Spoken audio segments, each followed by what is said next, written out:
you about to send money to your family members back home when you can't even afford to pay your own bills?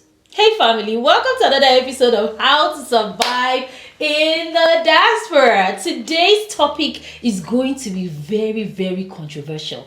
So grab your popcorn and let us get into it. Because I know that your family members back in Nigeria, Ghana, Kenya, they're not going to be happy about this topic. But you know what?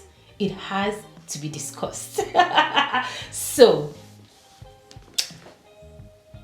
if you are new to the diaspora, please listen closely to this message that I'm about to deliver.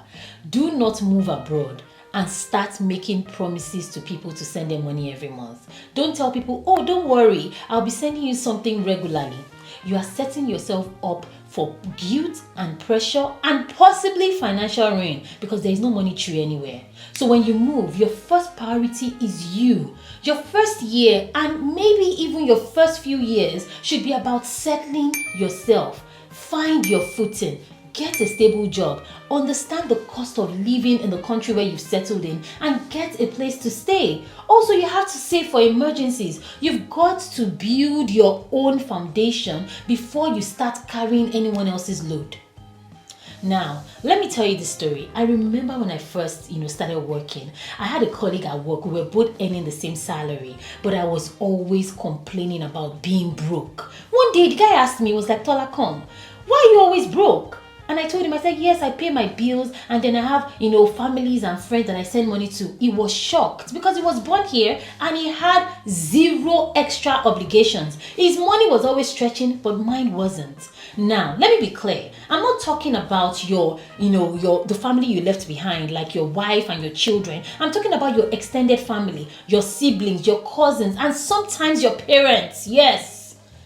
It's a blessing to give to our parents, no doubt, but if you are not stable, you can't even give well. You end up giving out of guilt and lack, not joy and overflow.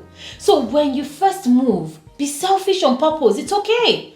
Invest in yourself. Stabilize your life first. And when you are finally stable and settled, then you can give from a place of peace and not pressure. Because whether or not you send that money to your family member, wherever that they are, they will survive. So, for those already in the diaspora now, let's talk about this in the comments. How did you deal with it? I want to know who was pressuring you. Was it your immediate family or was it your extended family? How long did it take you before you started sending money home so that we can help people that just moved here to relieve or to reduce their guilt? And did you get pressure from anyone and how did you settle it? When people ask you, what did you say to relieve yourself? Let's educate each other. Thank you for watching today's, episode of How to Survive in the Diaspora. Until the next one, bye.